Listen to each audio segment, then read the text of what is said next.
She was attacked by what appears to be essentially a robot.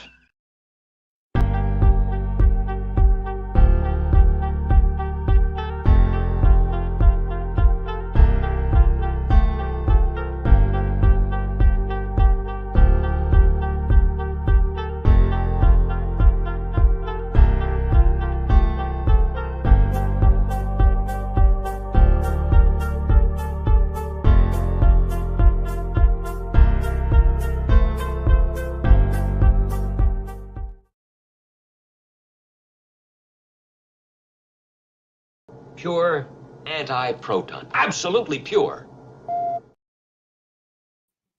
Well, hello there. Hello and welcome. It's your buddy Admiral Teag. How you doing out there?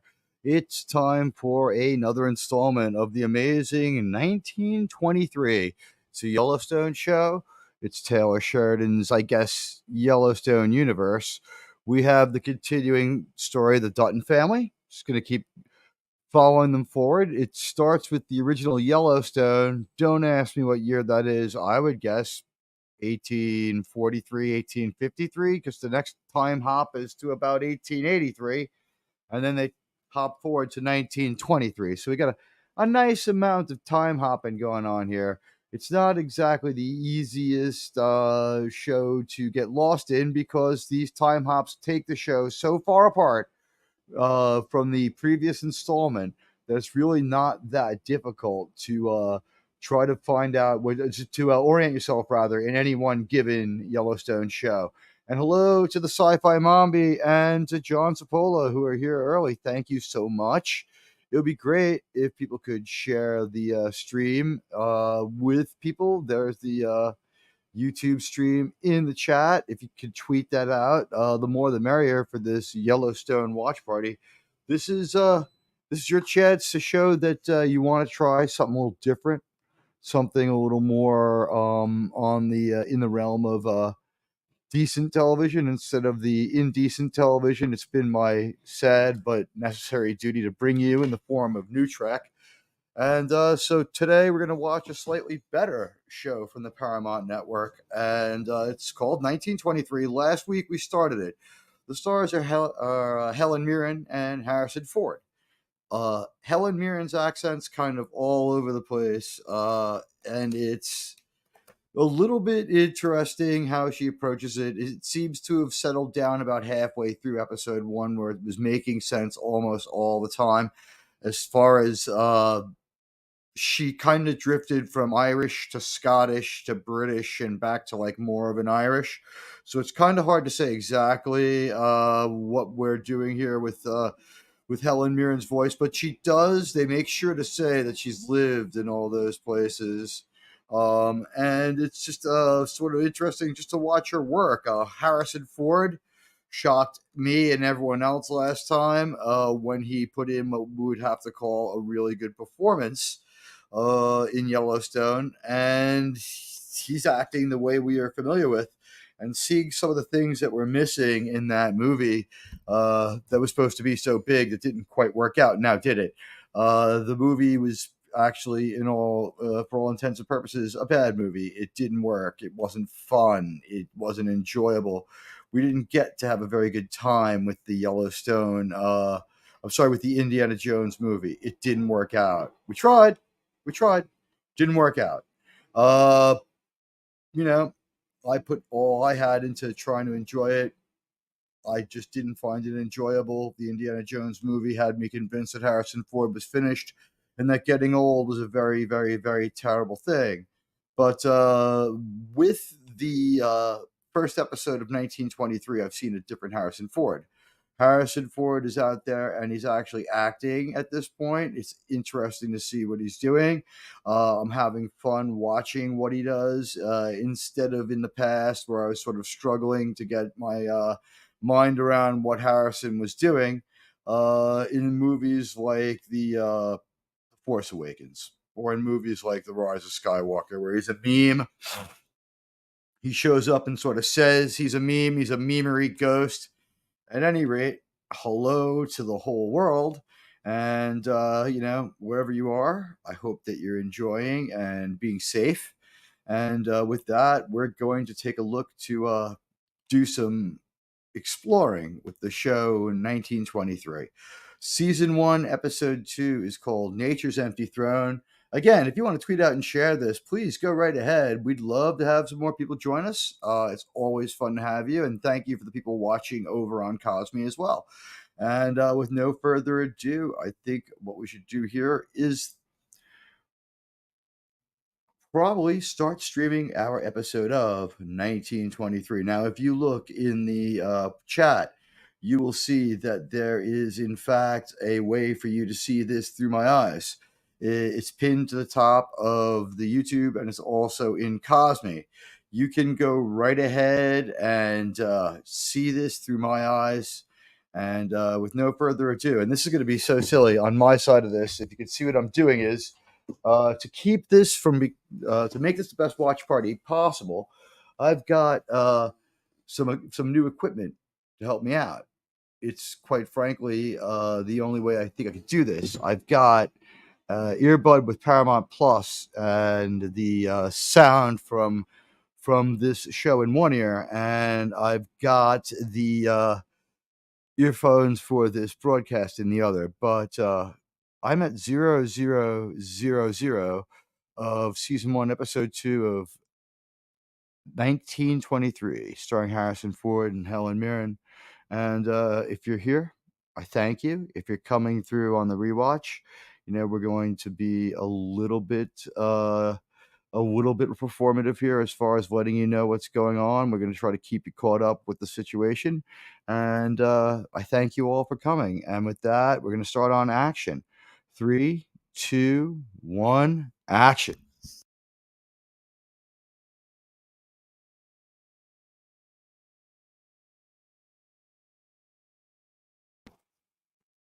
I dig the 1923 theme song, and I would ask anybody who's watching now and anybody who might come along later, could you do me a favor? Watch on 2 devices, because if my browser isn't open, I do not get a view or any kind of credit for this stream, and it makes it harder for me to bring you more in the future. So I would ask that you do me a favor, and if you could hit me up with a like and maybe tweet this out, do what you can do to support the stream. We're going to enjoy episode 2 of 1923. I have previewed it, as I usually do. We'll watch the end together. I have no clue what's going to happen with that, but hello and welcome to all.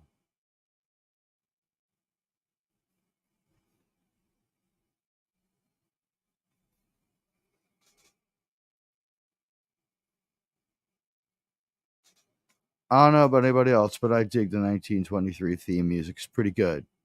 Pretty good.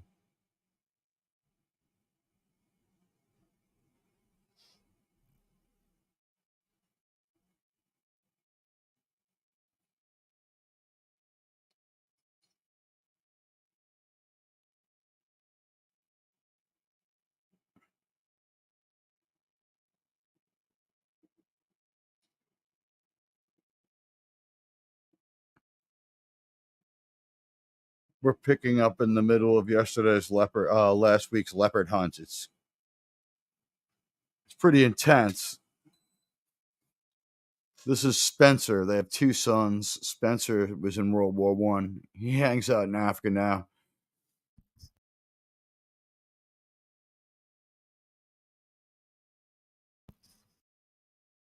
The show's been pretty good about telling us where everyone is. We found out last week he's in Nairobi.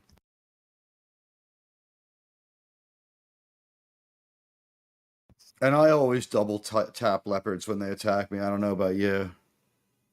It's just kind of something I do to be sure. Keep things safe, right? True or not, my allies? True, true.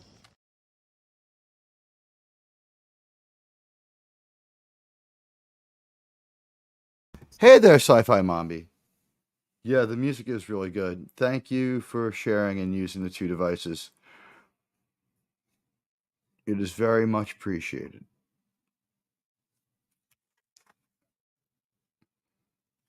I don't know who caught this, but I've got a wireless Bluetooth headphone in one ear with my over-the-ear headphones over the top of both ears so I can kind of hear the show, have no sound bleed onto my microphone, and talk to you guys at the same time. So, innovation at work.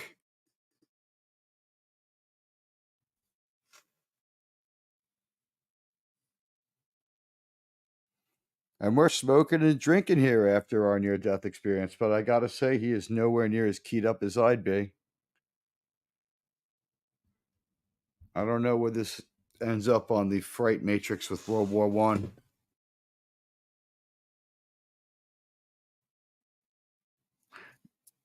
Yeah, you always double tap zombies and leopards.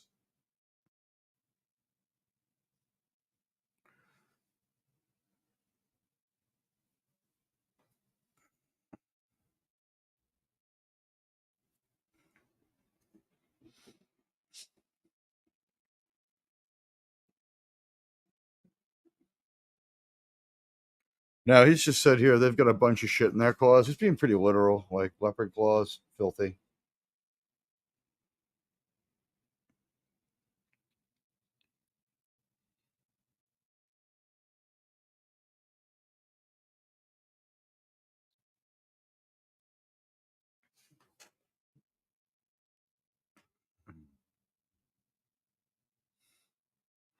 It's nice to see we have a few people watching on Rumble. Very much appreciated, everybody on Rumble. If you could give the stream a like and maybe a follow for your buddy Admiral Teag, that'd be great. That'd be great. Like to get some more followers. Like to get some more bandwidth here.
No, this British guy here has really pissed Spencer off.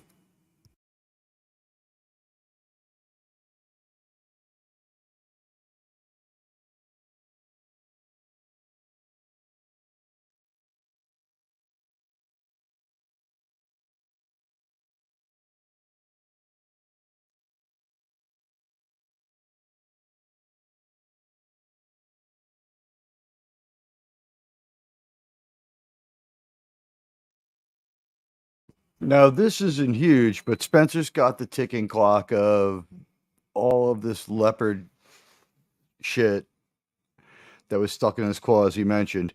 It really is just an issue, and he's got to deal with the fact that if he doesn't get some medical treatment in a day or two, he's going to have such a bad infection that the antibiotics are needed, or he's going to die.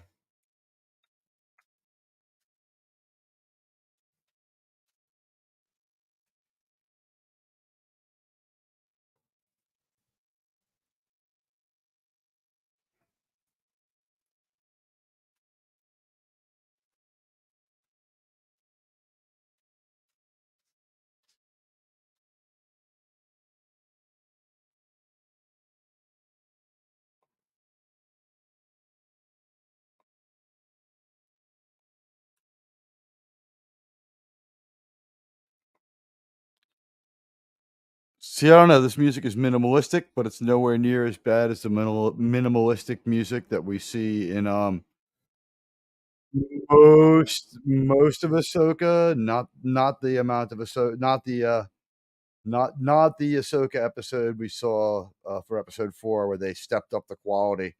There was a lot of symphonic music, it was a lot better. Last night was a better episode than we'd seen in the past.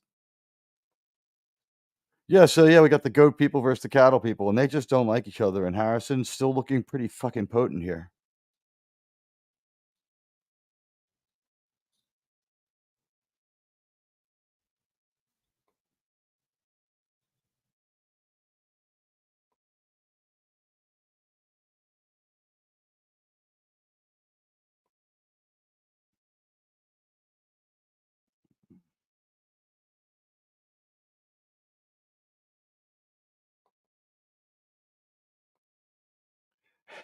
I like that he's pointing out that it's the 20th century and the show takes place like 100 years later in the 21st.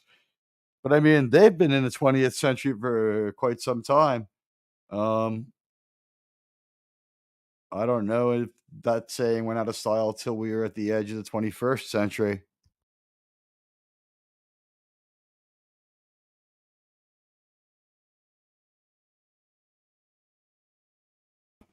So Dutton's got like this authority as a livestock agent. That's Harrison Ford's name. He doesn't abide by the goat farmers. The sheep and the goats, they're like really, really bad for your land. They're really bad for the basically the resources of the area, and it's a struggle to get by for the Duttons. There's been a tough winter,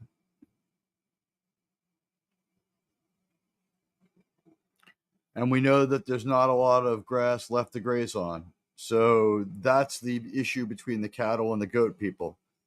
And the goat people, they're just getting by. The goats don't bring in the kind of money that the cows do. And I guess the implication here is also it doesn't take the amount of skill or money to start out as a goat herder.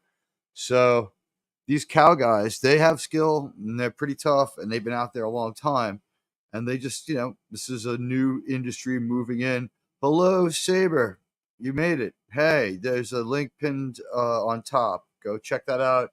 And if hitting play doesn't work, hit refresh and play. And if I have to, I don't think you have to join, but if you do, let me know.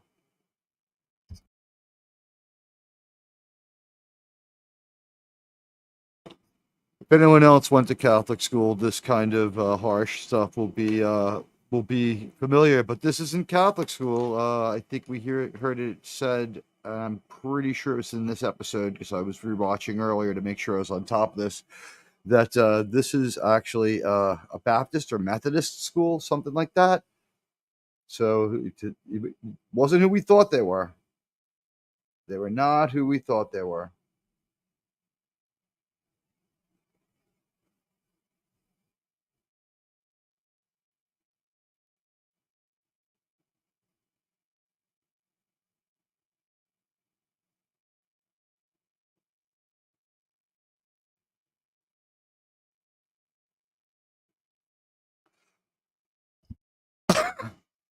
So this whole thing's weird, right?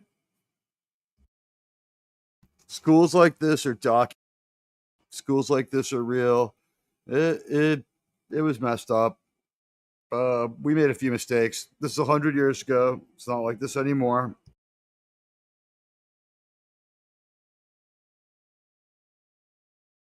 The repercussions go on, but we can't rewind time.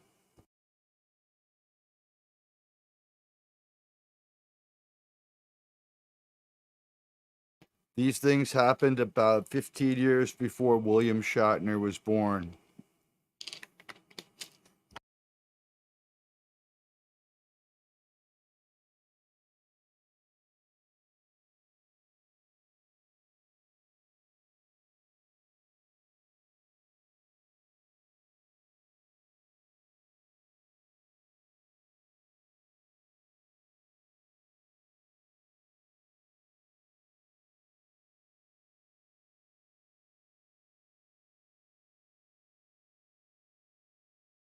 They do a lot of fighting at the school.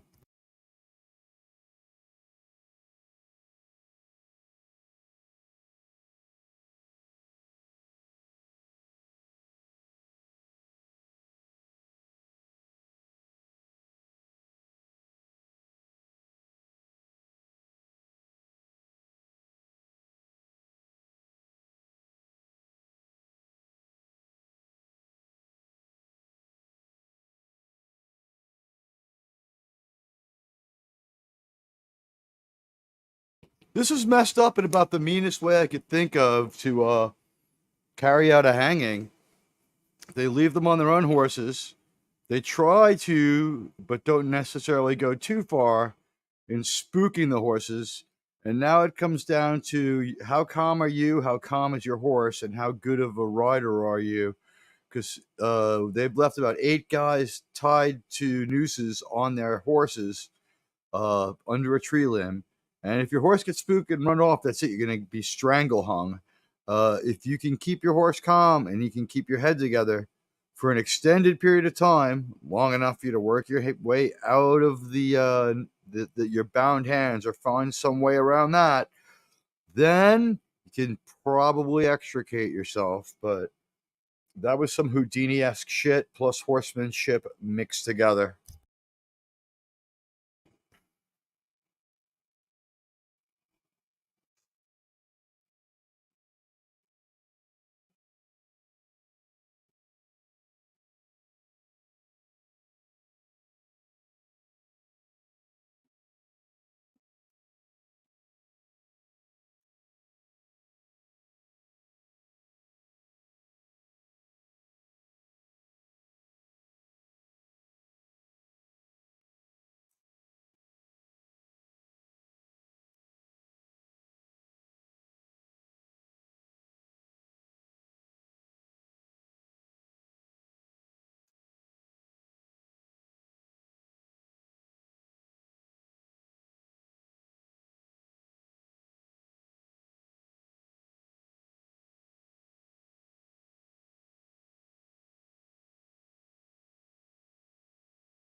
So they're talking about what sounds like the worst next 6 months of anybody's life here.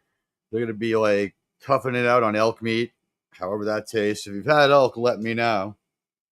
Curious about that one.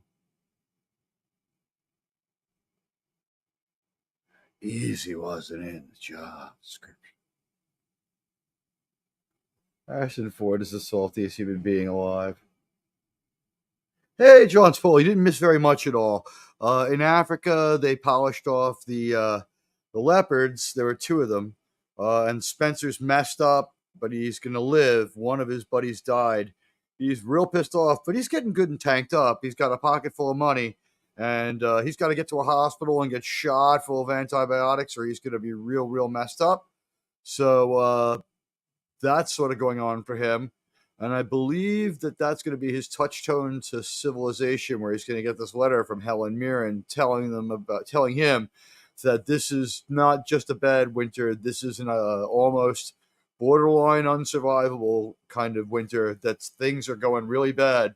And I think what we're led to believe here is that whether or not he's right or wrong, this entire valley is going to thrive or starve based on whether or not Harrison Ford, the head of the livestock agents, which is going to come into play in another episode later on down the line, but then become kind of like the way he exercises authority. He may already be the livestock manager for this area, which gives him the right to like act sheriff like. And we've seen nothing but toughness from Harrison Ford in this show so far.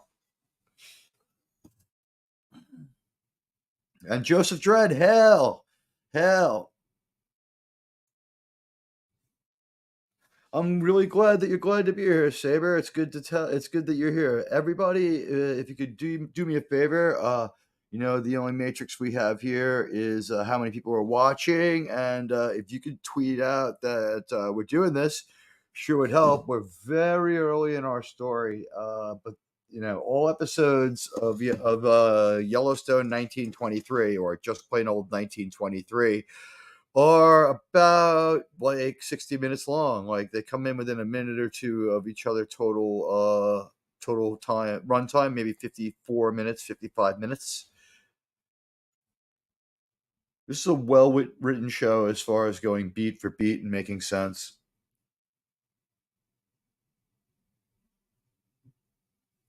And what we're seeing here is that the women characters, they're stuck to 1923. Their lives are in 1923. But their lives are also believable. They're tough. They have challenges. They're doing what they can to get by. Yes, thank you, John Cipolla. It's awesome to have people on Rumble as well. I didn't go out there and buy this second computer to do these live watches to have less people listen. I'm hoping to have as many people as possible. This is no secret here. I want you to like me and I want to entertain you. It's something I enjoy.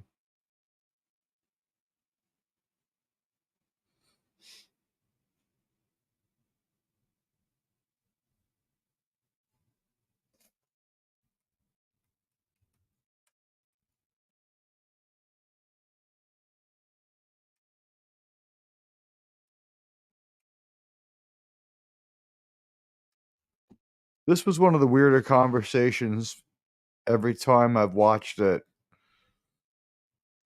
So Spencer and John are the sons of Harrison Ford and Helen Mirren. I'm gonna have to download a Dutton family tree in time for the next episode so we can really get an idea of who this particular generation of Duttons are. This casting director seems to only see blonde women when he looks for people to play any given part. There's almost all female cast members are blonde. Not that I mind that. It's still kind of a cool thing, but so it's hard to a little bit keep track of who's who as far as some of the female cast, especially with the clothes of the time. But I mean, we have some beautifully recreated clothes. So here we go. The Irish Shepherd guy gets his break.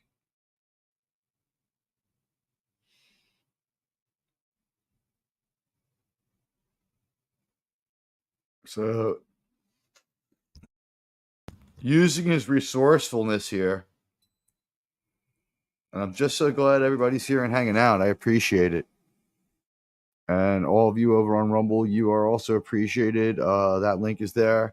Anyone who can preserve my view by watching on two devices, that's appreciated. And if you can, do me a favor, hit those like buttons. That is also a form of currency that we self-create. It's kind of incredible, to be honest with you.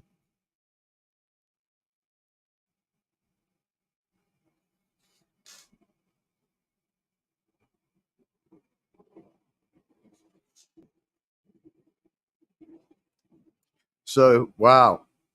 As you can see, 1, 2, 3, 4, 4 of his mates at least. Five five of his mates and him were strung up. Only he had the horsemanship, patience, and luck not to get himself killed. He somehow survived, and so he's pretty formidable.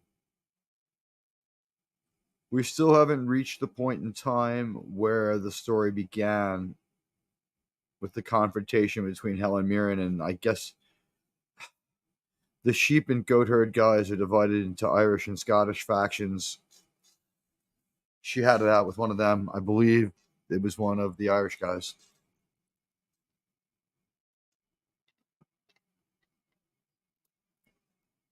And there we see more technology than you will see at the Daystrom Institute in the show Picard, a typewriter.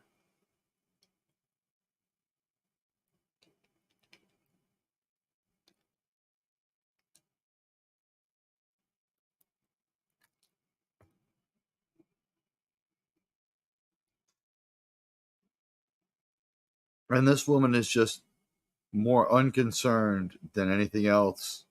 The receptionist typist, she's just kind of doing her job. I don't know if they're really intending it, but it's reminiscent of Schindler's List and the typing scene and the typing in The Shining, in the sense that she has sort of gone into a synergistic relationship with the typewriter where she is indoors, with electric light and presumably artificial heat of some kind, and she is just typing away. She is in 1923, and the people she's dealing with, these people from the Indian reservation and the Indian villages that go to this school, they are still like very much connected to the land and nature and have more of a pastoral experience. But things are changing fast in America. There's been a world war, and we're recovering from the fallout of that world war.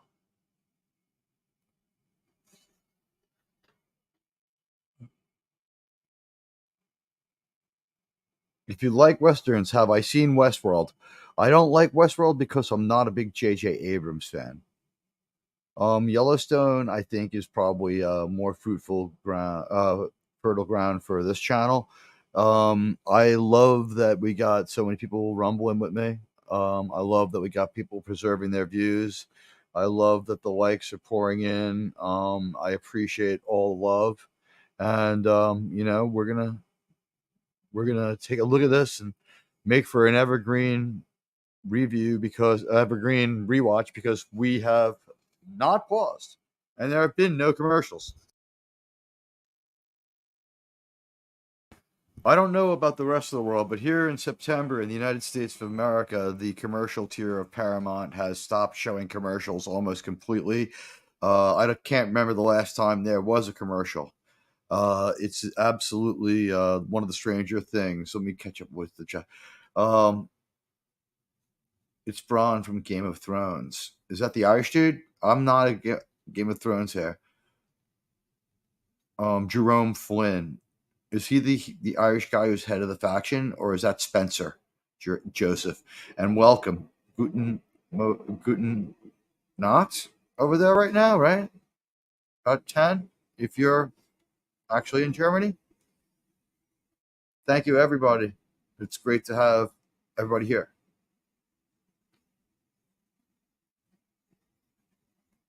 Welcome, fans from the United States and around the world.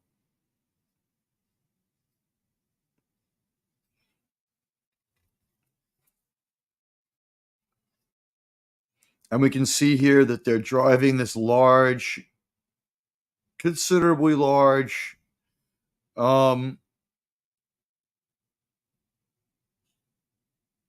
flock of sheep towards some destination as the other cowboys are heading up mountain.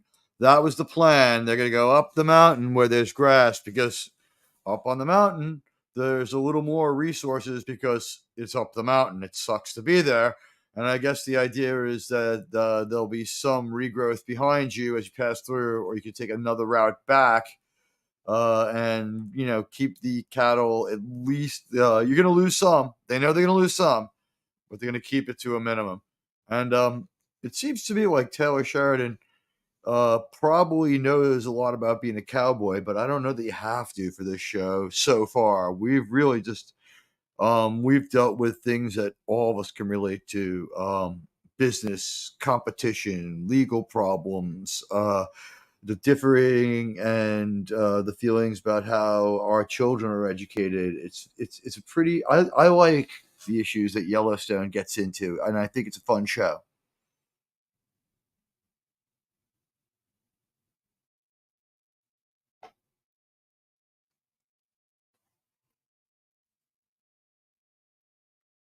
So I guess the implication here is she waited a real long time, but she's going to see this civilian headmaster of a all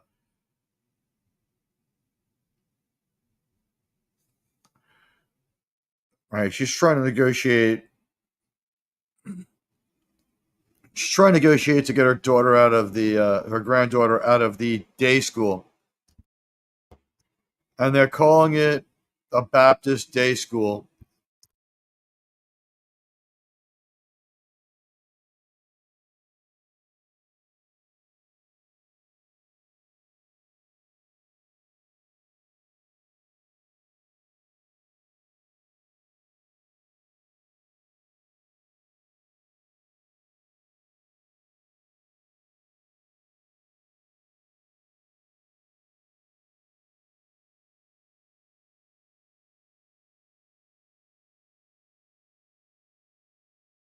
So we're hearing some real stark things here. It's pretty sad. Um, because the mother has died and the father has no means to do anything but to work, he's left his daughter with her mother. The mother, with the best intentions, gave her to be educated. The religious school, let's call it that, moved her from one location to another, changing her eligibility to be in school at all, kind of taking power over her. And because her father had to work to kind of do what needed to be done just to support the daughter that he thought his mom was taking care of, uh, he's been classified as having abandoned her. So they're playing some word games here, but it's very sad. And I have read about the truth of a lot of this adoption. They didn't get it right until around the time I was adopted. Thank God they had gotten it right by then. You know, orphanages, day schools, things of such nature. You know, we should all think twice before we question the upbringings we've had, especially if we live here in some place like the United States where we have it so well compared to the rest of the world. And we're seeing here a sweatbox right out of Django Unchained. So the punishment at this school is it's pretty severe.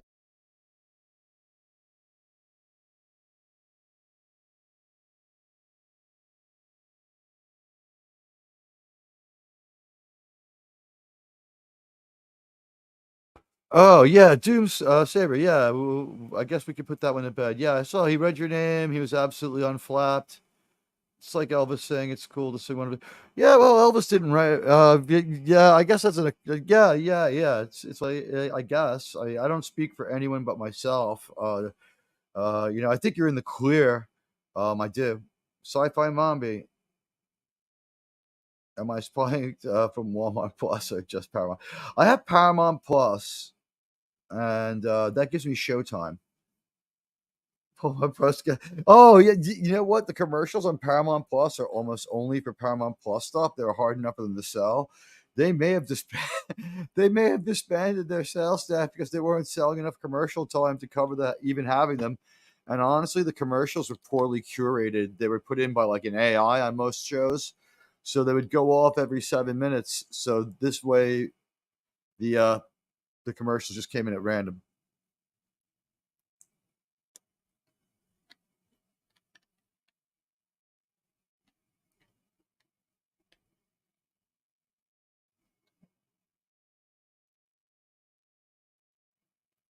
I might have tripped your Amazon assistant.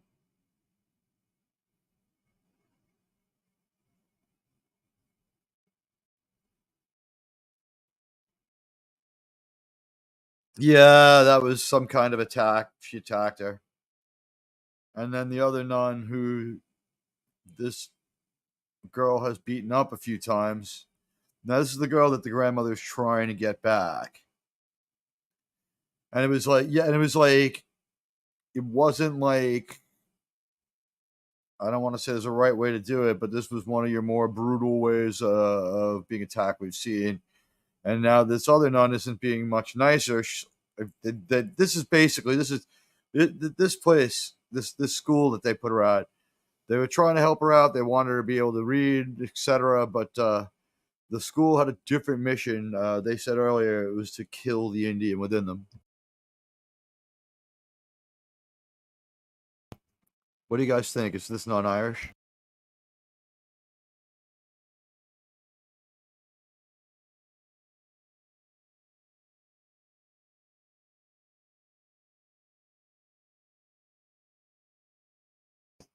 You know, everyone can be what they want. I was born into. I was Catholic for. You know, well, I still am, I guess. Uh,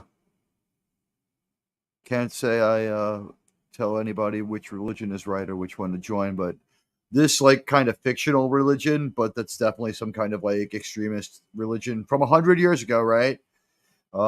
These people are just. This is a bad school, whether or not. She said, I've sworn to kill the Indian in you, and I will keep my word.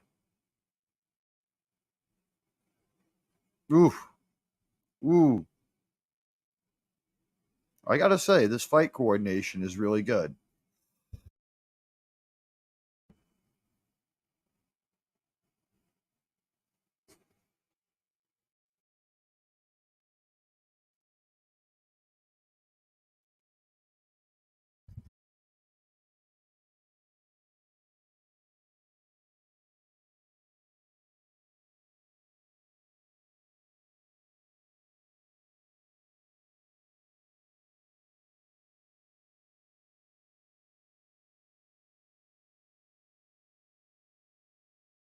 All right, now we're back on Spencer's turf in Africa.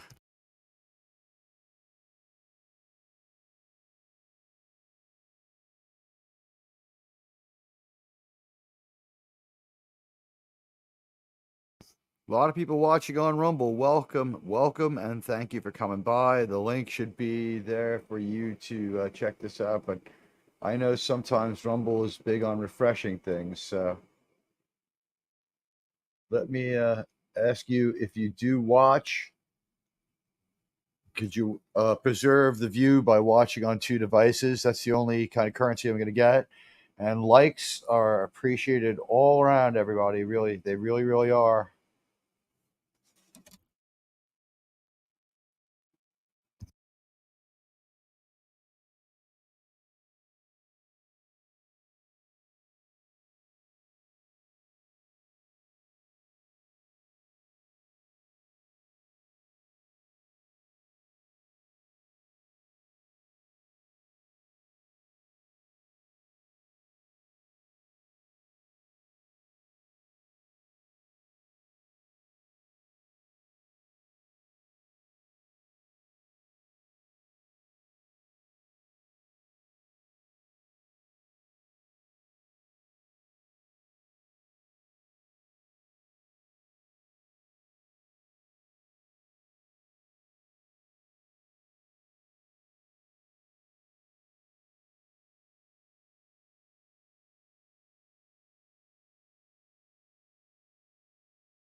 Yes, people could still be on the show, just not the watch party right now. This is kind of different.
So we can see now big game hunter Spencer's got some more work to do here from his buddy, the British big game hunter agent. He seems to be down with the safari groups and the railroads. I like this little exchange here too, about how the drinking money is going to be a part of the whole thing. I don't know about you guys, but when I negotiate, I always put the drinking money in there. And if you guys could like and share the stream, it'd be very helpful. Really would help a lot.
And I don't know if everyone else is having Twitter problems, but mine ain't working so great. But hey, thanks to everybody who's watching over on Rumble. Appreciate you. It's a way to see through my eyes pinned to the top of the chat. And as we can see, we have another beautiful blonde lady in some really cool 1923 clothes. She's like a flapper chick with a lot of money. That dress is pretty cool.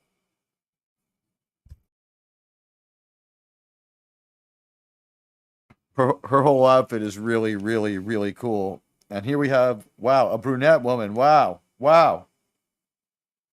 Oh, actually, I'm sorry. She's a strawberry blonde. We still have not had any brunette ladies. At least he's working gingers back into movies, right, guys?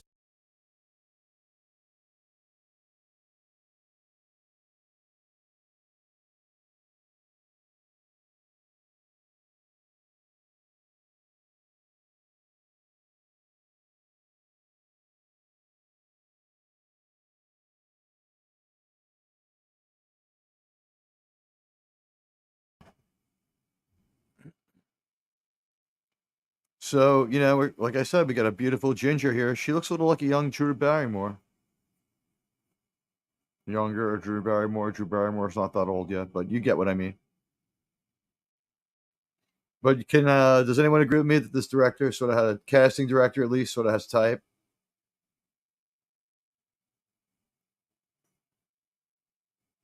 Thank you very much, John Spola. I don't know why you'd be losing your connection. The YouTubes are working good here. It doesn't mean they're working great where you are. Sorry. I know how that can be. Sorry. But this is a great shot. I don't know if they necessarily went to Africa, but they replicated it in a believable enough way for an American who lives in a city. Somebody out there might be just doxing this location right now, or at least the outdoor location, or where it might be. But a beautiful hotel like the one in The Shining. These people will always be here. That's the beauty of this hotel.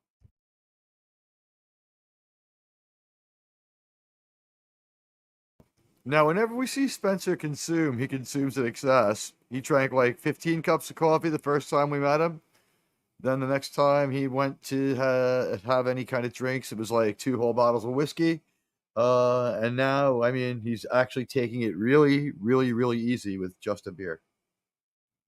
Congratulations, Spencer.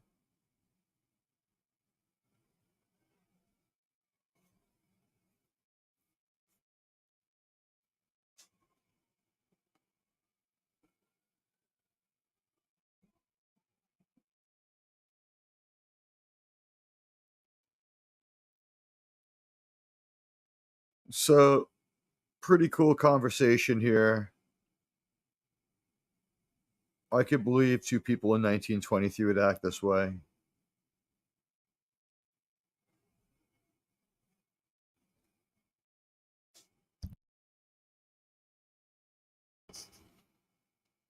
Like, we don't know the circumstances of this. I don't know if she's supposed to be. I think we'll get this one nailed down as to whether she's actually married or not. But whatever. This dude in the talks kind of a. I mean, let's face it. I'd be pissed too if my fiance or girl or wife was like just chatting up like this super handsome American guy in a bar.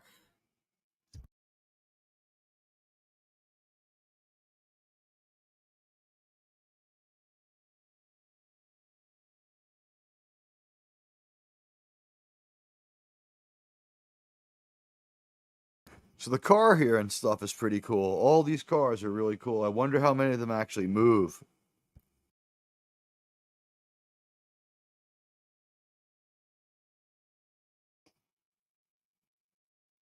Some very subtle acting here.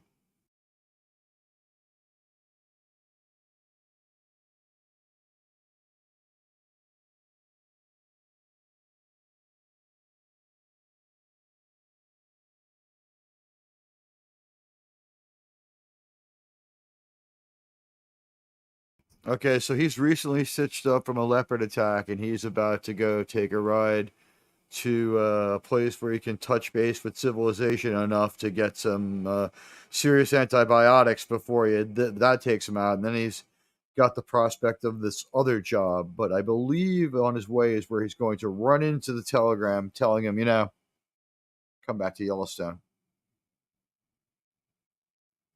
And I'm so glad to have people joining us. You guys are the best. Thank you. Anyone who can watch on a different device so that you can preserve the view here, I love that. If not, that's cool too. You're still cool. Thank you to everybody watching on Rumble. Same thing, if you could watch on two devices, yeah, please. If not, you're still cool.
This is pretty cool and pretty hot,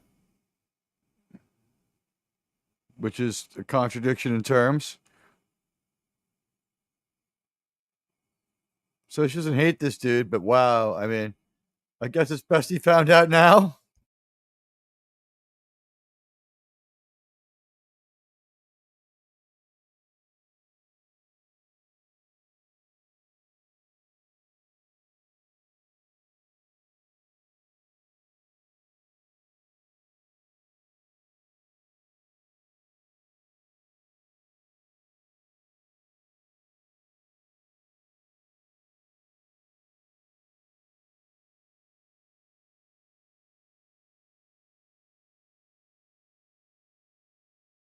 Wow, did they actually remember to put a commercial in there?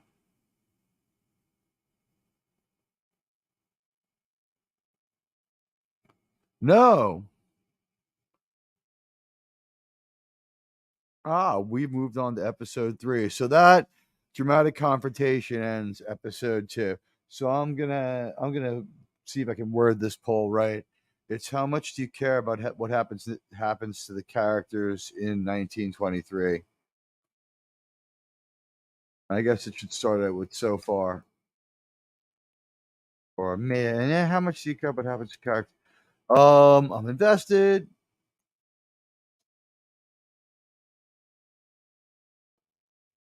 Yeah, I can't think of a way to word that poll. Why make it? Let me know in the comments if you like what you saw. I thought this was another interesting episode and another interesting way to get outside, just talking about the same things over and over. I do love sci-fi. I do still love Star Trek, but I don't know when the next new Trek is. They're saying like early 2024 for the next episode of for the next series from the Star Trek people. I'm not going to do the cartoon.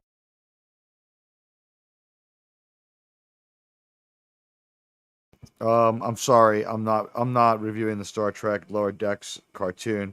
Although I'm pretty sure that not only is it canonical, I think it's probably their strongest show. What are you gonna do? That's just life. There's nothing I can do about that. But we watched today's 1923, and if anybody's got any wants to talk about that, I mean, go ahead and ask. I'm looking at your chats. Joseph Dredd says it's a pretty good episode. Maybe that'll be what I'll do. How about this? We'll grade the episode.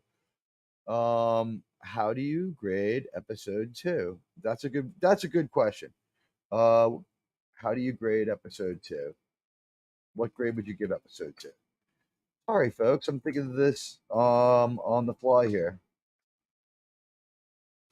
And it's so nice that everyone's here. I guess A. We won't give pluses and minuses here. You got to commit to the actual letter.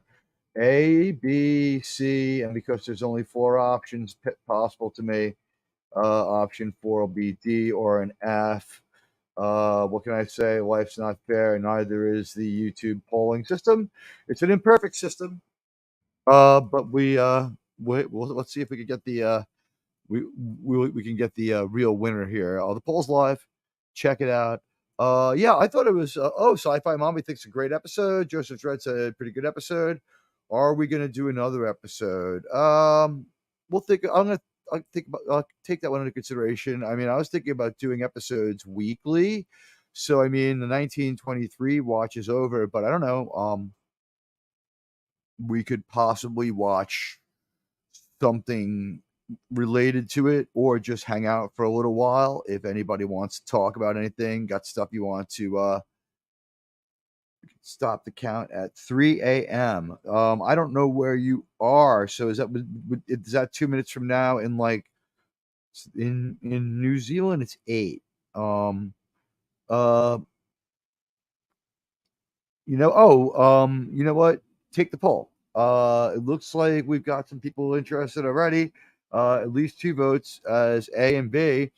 I enjoyed this. I didn't feel like they were calling out or hurting people too much.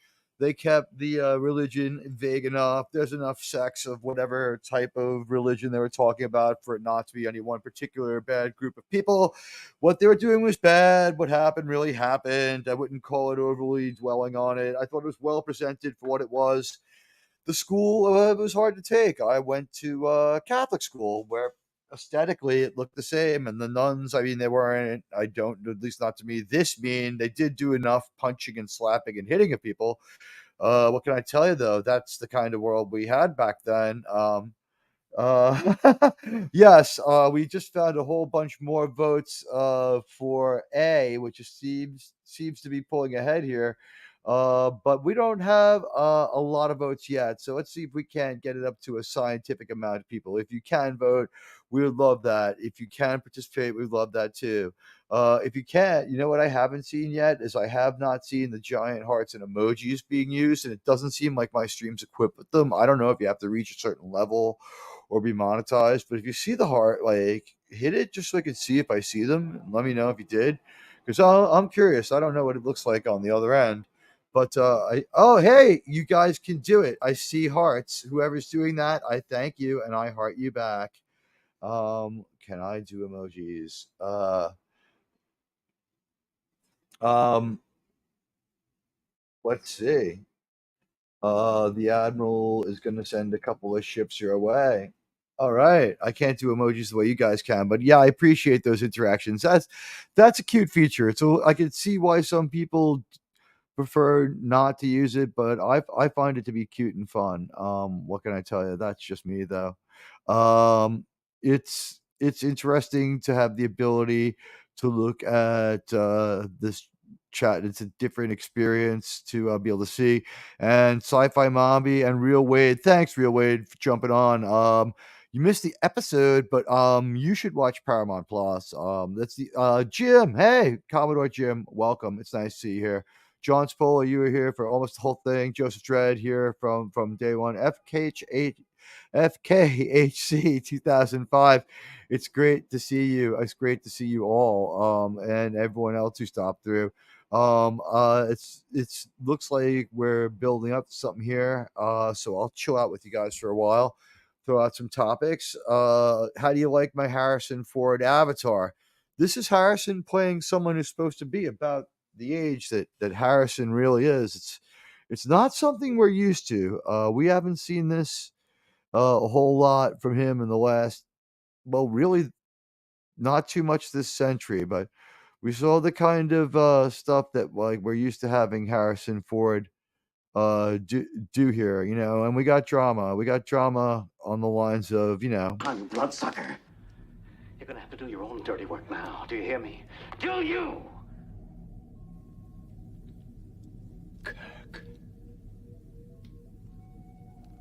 Kirk, You're still alive, my old friend.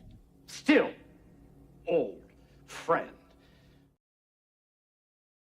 Ooh, wow. Yeah, that was some drama. I don't know if it was on that level, but I mean, I don't know. This guy, who knows who Harrison Ford uh hath resigned to the fickle fate of the mountains and the unstable horses, as he sort of had that great moment. I mean, this was a menacing Harrison Ford. This was a menacing Harrison Ford in this episode. He wasn't playing around.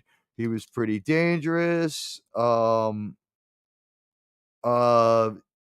and I thought the scene where he had the people strapped to those horses, ready to go, consigned to their fate, was pretty damn good. So I'm glad that everyone was here for that. Um, it was never stopped while we watched, so it's evergreen. From the point we said action, we just let it go. There was like maybe a 3-second pause when I noted that I thought it was pausing, but that might just be built into Paramount Plus. Like, they do have commercials, whether you have subscription mode or not. And usually what it is they throw something at you. And thank you. Ooh, 13 likes, very unlucky. Can I get one more, please? Please? That would be great. But usually what happens is they throw some welcome, welcome. Now, do I pronounce it Dave Filoni or do I go Dave Felony? I don't know which one to go. Not covering Ahsoka. I talked about Disney Star Wars in general, and now like two people are going to like just drop out of this conversation because I mentioned it. But I think that I support my friends who are reviewing Ahsoka. A lot of them thought that they got really, really good episode last night. I'm broken. I don't really believe in Star Wars anymore. I also just kind of find Disney a little bit, you know. I'm pretty well read in on the Disney pre-Disney canon. I used to care about Star Wars a lot when George Lucas was in control of it, and I could bring up things that a lot of other people just don't think so. Felony. Dave, welcome to the channel. I'm really glad you're here. It's nice to see new people coming in too. Maybe you would like to join with us, or if not, thanks for coming by. But yeah, we want to do things other than this, and next Monday we have an anniversary coming up. It was a big day in history. It will be September, the day between the 10th and the 12th. And we'll talk more about it when we get near it. But I have something very special planned for that watch party. And if all goes as I would like it to go, if I've augured this right, I mean, let me recheck this one on the calendar because I would hate to be wrong on this one, but when the 11th comes around, and yeah, it's Monday. The OG 9/11 was a Tuesday, but it's a Monday. Next Monday, there will be a appropriate watch fest that may even involve two movies. I'm going to reach out to some of the people that I've watched movies with before. I'm going to reach out to some people that I've worked with, and we're going to try to respectfully have a good time. We're going to try to respectfully have a good time and celebrate the people who they were heroes that day. Respectfully remember them. And you know what? We can have dignity and not be sad at the same time. If you're sad, that's cool. There's an appropriate place for that. We're not going to be jubilant and popping off champagne, but I think that we will be watching a movie that has numbers in the title that day. I think that that's very possible. I think that we'll be watching a movie that has numbers in the title that day. I think it's possible we'll be watching a movie with Ewan McGregor that day. I think that it's possible that day we might watch two movies. I think that it's very possible. I think that next Monday you're going to see something come to you live from New York, possibly in a very different way. And I hope that all of you will consider joining me. I will be in a place, that is, near and dear to my heart, the city of New York itself. And, in the movie Outlaw Josie Wales, he said, maybe we all died a little in that damn war. I saw some stuff on 9/11 firsthand, and I think that we're going to watch probably, I'm thinking a combination of Black Hawk Down, so we can see Americans kicking some fucking ass, and we can see maybe Zero Dark 30 on that day. And I think that would be a lot of fun. I don't know. Let me know what you guys think. But I think that's going to be what we'll do next week. And I don't know. Anyone out there in the chat interested in voting in our poll? I will give you 60 of your seconds. Surely I've made my intentions clear.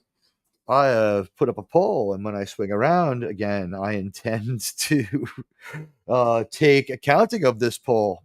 I mean, to deprive you of your right to vote, for the moment. Oh, I just got in so much trouble for saying that. But you know what? Hey, I'm sure in context it'll be fine. It's so nice that there are so many people here. And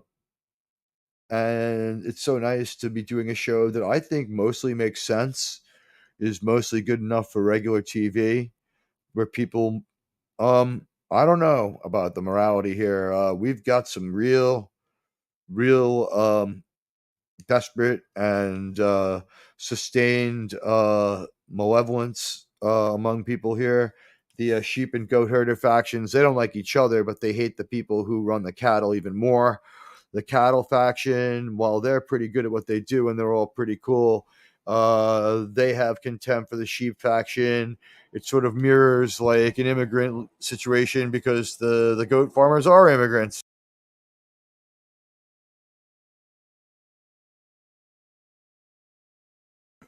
But these aren't the immigrants of today. This isn't today. This is 100 years ago. So it's far enough divorced from the real world so that we can take some enjoyment in it in a meta sense.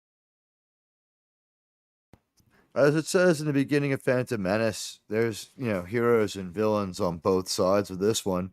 In this show, we've seen that, whether or not they're the most admirable people in the world, the people who represent the workforce of the newcomers, the immigrants, so to speak, they are what they are. They're pretty earnest. The Scottish goat herders, they don't seem to be dishonest. They're just, I guess the best word is ruthless, right? They're unconcerned about the rules regarding the range. They may be in, hey, Real Wade Teag, can you talk Pine Con versus Old Con movies sometime? I have an upload on Kelvin Con and JJ Con. If you look in my uploads, I made it maybe 8 months ago, maybe more. It was one of the earlier uploads, but you can check that out, and I talked extensively about it. I'll talk for a moment about it right now. In Star Trek Into Darkness, we have them aping the movie Star Trek II: The Wrath of Khan from the original continuity of movies, and they've taken Benedict Cumberbatch's Khan prisoner, and they're in the brig, and everyone seems to be looking at Khan like he's this big threat after he's done like 3 magical things. Now, in JJ's world, Genius Khan, this is what he does. He takes 300-year-old technology and he attacks the Federation with what amounts to a drone-like helicopter. It has 4 gigantic fan blade engines, and it just sort of hovers there. And his attack plan gets most of Starfleet, but that's not because it's a good plan. It's because Starfleet is even dumber than him. There is absolutely no air control over Starfleet. There's no defenses.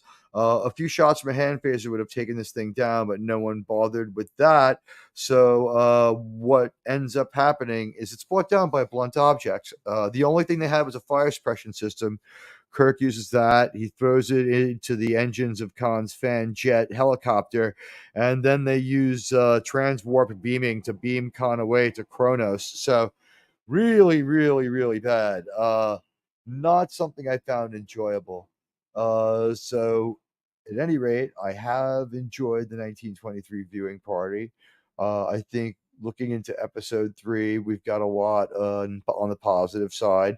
We've seen good character development and a good show. And with that, I'm going to end the poll.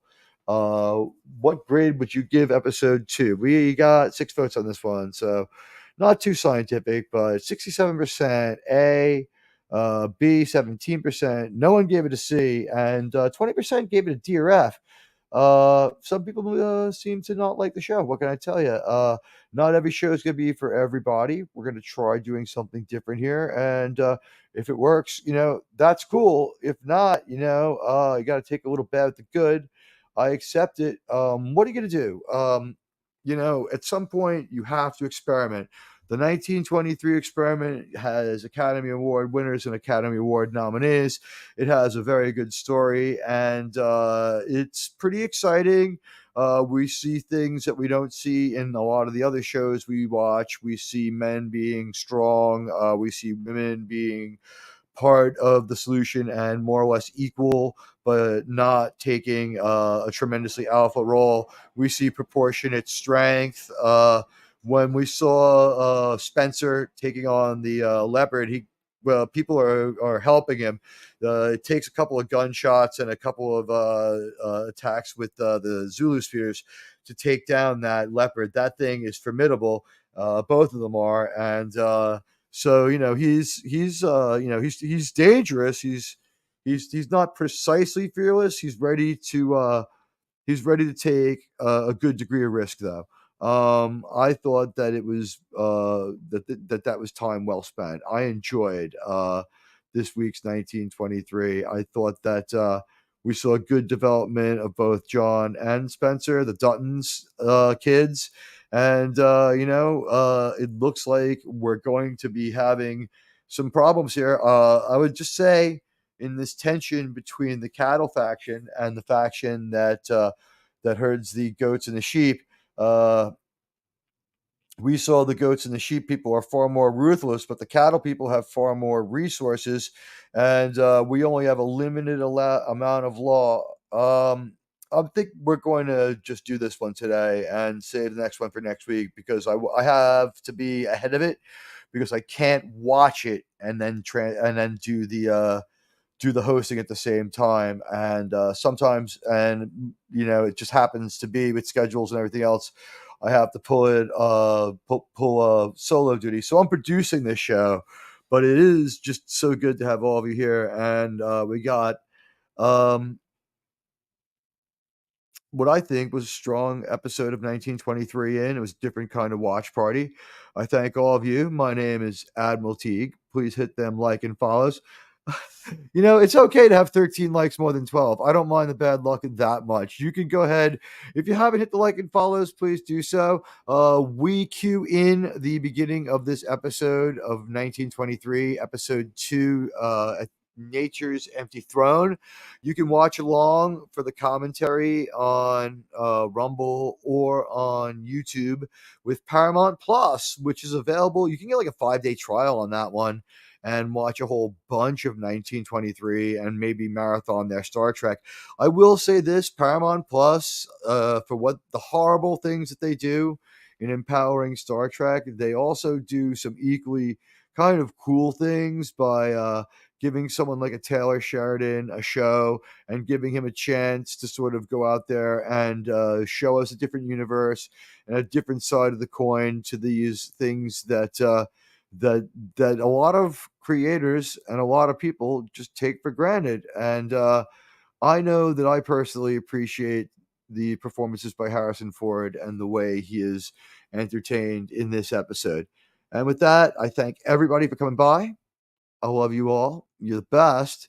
And I guess what we should do is use some of the branding. Hey, you can write to me, by the way, at savingstartrek.com. And if you do that, I'll be able to answer any questions you might have. Harrison, what did you think of this episode of 1923? I don't care. I don't care. Jesus Christ. I just I hate the StreamYard's media player. You should have to turn on the looping. It comes with looping turned on, and you know what?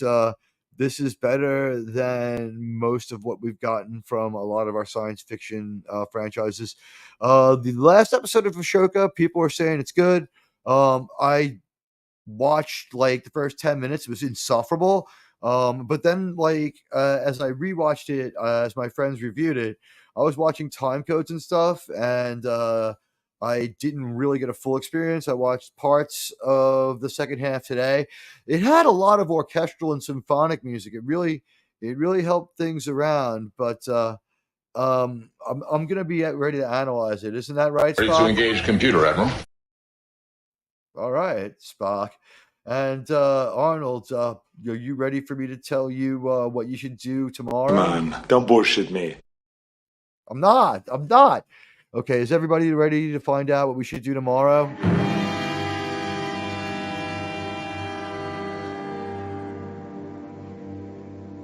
All right, here's the deal. I'm probably going to be on the Comic Relief Crusader if he does his thing. I'll know about that in time to do my thing. I will be around tomorrow, probably from 5 p.m. United States Eastern Standard Time, which I understand is Greenwich Mean Time -5. About to change to -4, but you guys tell me as I record this. It is 5:13. If you want to throw in the chat what time it is where you are, so that people can sync accordingly, that would help. It's 5:13 p.m. in 5:19 p.m. in New York City on the East Coast of the United States. As I say this, I thank everybody who was here and everybody who came by. I thank Dave Filoni. Dave Filoni, what a great name. I thank you for coming by, Dave Filoni. That we had a lot of fun with you. John Spola, you've been here. 519, yeah. John Spola, you're Jersey? I know you're East Coast too. You're East Coast US. I'm not trying to dox you. You don't have to answer that question. Jersey's a big place too. Everyone knows Admiral Teag's in New York. The town's so nice. Loved it twice. Real Wade, I appreciate you coming by. FKHC 2005. We won't be watching Revenge of the Sith or Train Spotting, but we will be watching a Ewan McGregor movie, and it's going to have a lot of action, and Ewan McGregor is going to play a hero in it, and we're going to have a really exciting movie, and a movie that we can think about, and we'll have him fighting bad guys appropriate to that day. If that's any kind of hint of what Ewan McGregor movie we'll be watching on the day that falls between September 10th and September 12th. Tough day if you're from New York. We saw Freedom Itself attack. That day brought terrible news. It was tough for me and everyone else on that day, and let's just remember, in the words of then President Bush, our fellow citizens, our way of life, our very freedom came under attack in a series of deliberate and deadly terrorist attacks. Well, you know what? It's not a celebratory day, but it's a day that should probably be a holiday in the United States, in my opinion. Remembrance Day for those lost in what was supposedly an eternal war on terror. And I'm not. Hey, Dave Filoni, you're welcome. Love it or hate it, Ahsoka is getting me closer to my Scrooge McDuck swimming in gold dream. Well, hey, if that's your dream, I hope you want it. I hope you get it. You can elaborate on that, expand on that if you want. But the Ewan McGregor movie we'll watch. We'll get to see. It is violent. It's violent. It might be It might be his best movie, sci-fi work included. It's not a Ewan McGregor movie. It's just a really good movie.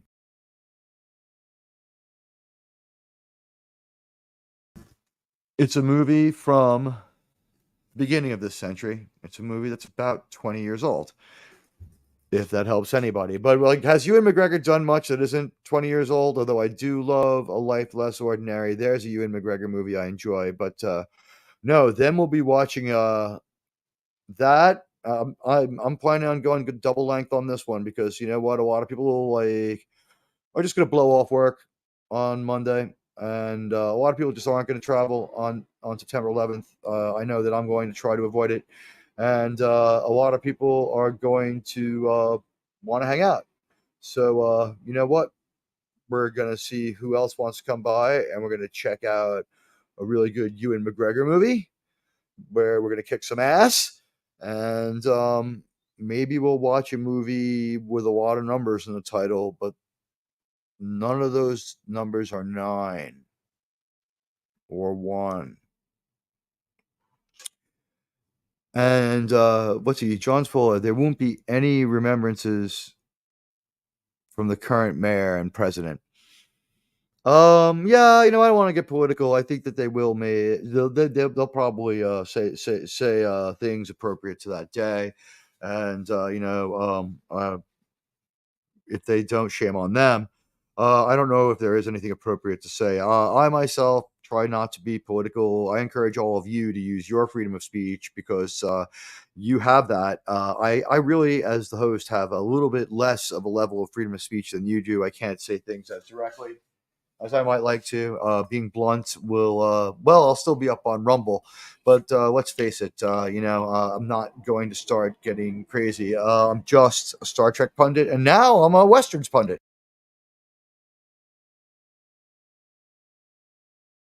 I've enjoyed 1923. I thought episodes 1 and 2 were deeply enjoyable. And I think that next week, the Thursday 1923 watch will only get bigger because the drama is organically and at an acceptable pace growing here. So I'm enjoying it. I hope you guys enjoyed it. It's a great show, in my opinion. Everybody, the only streaming service that's any good, and that's if you make sure to stay away from Star Trek, is Paramount Plus. Paramount Plus, really good. I'm sorry I couldn't do another episode of this. I don't want to get the watch order of 1923 out of order. If before I get done shouting everybody out, I get up to like say 6 people, or if the Rumble's out of control. And what is the Rumble? The Rumble is only okay. It's similar in number to the YouTube, and I thank everyone there. But it looks like people are maybe getting ready to eat and do other stuff as we close in towards 6 o'clock on the East Coast. I thank everyone who came by: Jim, Joseph Dredd, FKHC, Sci-Fi Mombi. Thank you so much, Dave Filoni. You know what? It's honestly, I really, if I said this before, I'm sorry if I'm repeating myself, but I honestly feel like Dave Filoni was like, "I'm going to run Star Wars one day," and his agent looked at him for a minute, for a really long minute, and just kept staring at him and staring at him. He's like, "What?" And he's like, "Come with me." And he's like, "What?" And he's like, walked with him, and he's like, didn't speak to him as they walked down Rodeo Drive. And he's like, "I don't understand. Where are we going?" And he just kind of took him to the Stetson shop. And he's like, "Give Dave a cowboy hat. He doesn't have any fucking personality at all." I didn't think the second half of the episode of Ahsoka was bad, but the things that made it good have not been constant throughout the show. There was an orchestra. They didn't have that in the beginning opening crawl. That was just one, it was what we called rhythm sticks as grammar school children. It was like someone sort of banging 2 hollow tubes together for percussion. They've been committed to percussion in their music because it's the cheapest. It's a little bit sad. But yeah, I'm glad that people are liking Yellowstone. You know what? Admiral wants to do other things, man. We can't sit around and wait for Star Trek Discovery just so we can have this show out there that nobody is going to really enjoy. And I hope you guys have a chance to check out my stream with Roman of the Empire if you haven't already. And if you do see that tweet, that stream, hit it with a like and maybe tweet it out and share it with people. We talk about Star Wars and Star Trek and the way they are now. And I wonder when we get together with part 2 of that, if that part 2 of part 4 of Ahsoka was enough action to have changed people's minds, because the Star Wars fans and the Star Trek fans, I guess 1 week, maybe tomorrow, would be a good day to do it. And I'm going to have JRRC99 US, my pal from Manorama, on tomorrow with me. And we're going to have a good old time. But it's been good to have you here. I would say check out Ranker Steve, our pal over on Rumble, and other great creators on YouTube. I'm sorry I was behind on the shouts today, but hey, what are you gonna do? I'm watching a show, I'm producing, I got a couple of things going on, and of course, the one thing that I do get out of this that is extremely pleasant is I get to hang out with all of you, my friends, and I think that we have shown that we can be kind and that we can be friendly. And I think that we've shown that we can take the high road and still entertain. I think we've shown that we have versatility here. I think that we've shown that what we have here is a community, because the entertainment went away a while ago. The bump in viewership was about 20 minutes ago, but I've got 4 of you here, and I care about and love talking to all of you. We watched the Orville, Dave Filoni. There should be I think I created an Orville playlist. If not, there will be one in about 24 hours. But if you look through here on the Saving Star Trek episodes, there's times when we watch the Orville. There's an Orville and Chill stream. We've watched most of the Orville to the point where I have to go and check on where we're at with the Orville. It's a lot of fun. Oh, Sci-Fi Mombi is on the question. Thank you, Sci-Fi Mombi. Sci-Fi Mombi doing a great job. And Sci-Fi Mombi, if you take a look now, you're going to find out that you've been given a promotion because you deserve it. It's the only thing I have to give you. And the only thing that I would say is, in our strange society, there is a self-creating currency called the like. You yourself create this like. It doesn't exist until you make it. When you like my show, the show then becomes that much more of worth. You create this worth. So every like that you can find in your heart to give me, it's just going to get me more bandwidth if you're over on the Rumble side. And on Rumble, I thank you guys on Rumble. 5 likes is a lot on Rumble. We didn't get to that lofty height today, but hey, we tried. You know what? I understand Rumble. It's cool. Rumble's still growing. Rumble can have tech issues. Rumble ate my fucking show a couple of weeks back. It wasn't a Yellowstone though. You can still watch my Yellowstone shows on here with no problems. Those are working just fine. I loved that we all got to hang out. I see there's a few more people here. Any more Star Trek questions? Let me take a look here and just make sure in the chat. And now I can pop out chat and look at it in like larger font while I'm doing the show, which is something I couldn't do before. And it just makes life so easy. Oh, and thank you for the heart. Joseph Dredd, thank you. Thank you, Joseph Dredd. Joseph Dredd, do you just speak German? Do you use the Babelfish like app, or do you just have a lot of friends who are German because you love Star Trek? Star Trek's 3rd biggest market is Germany. 2nd is Ireland and England. This is an international thing here.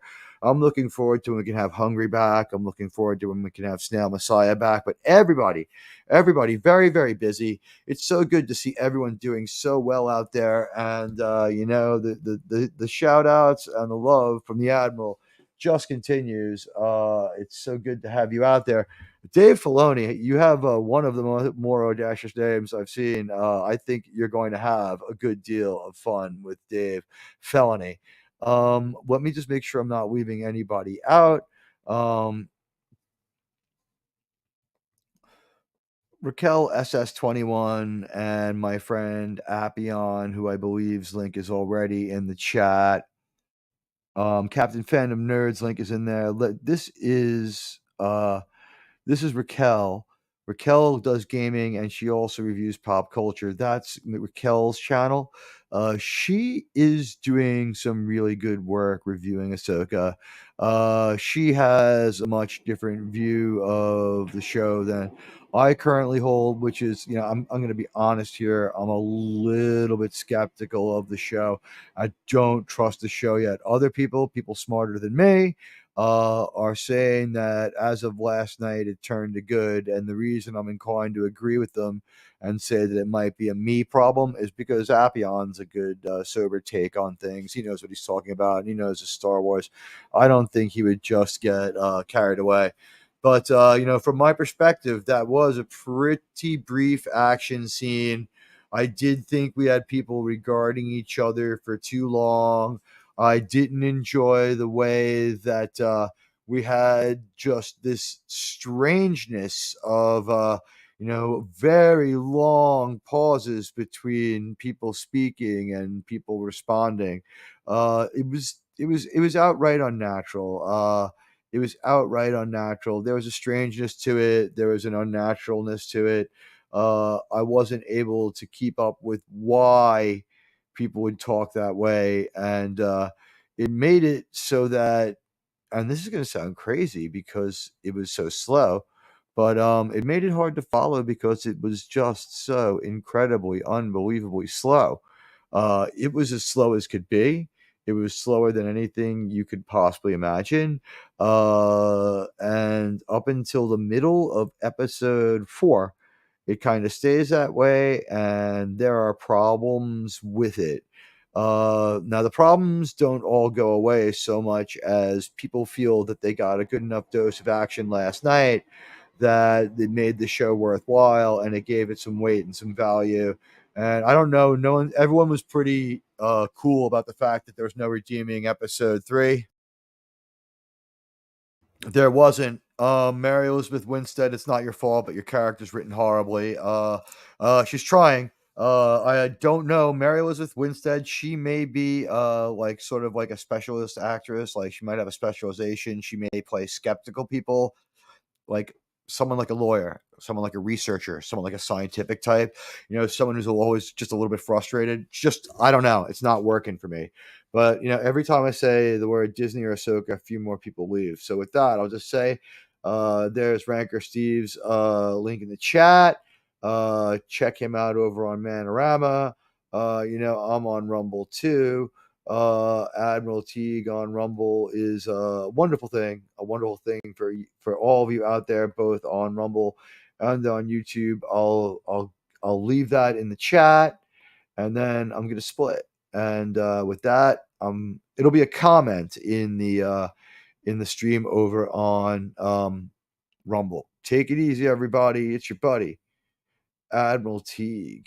And with that, well, hey, it's been a banger, man. Good to see everybody.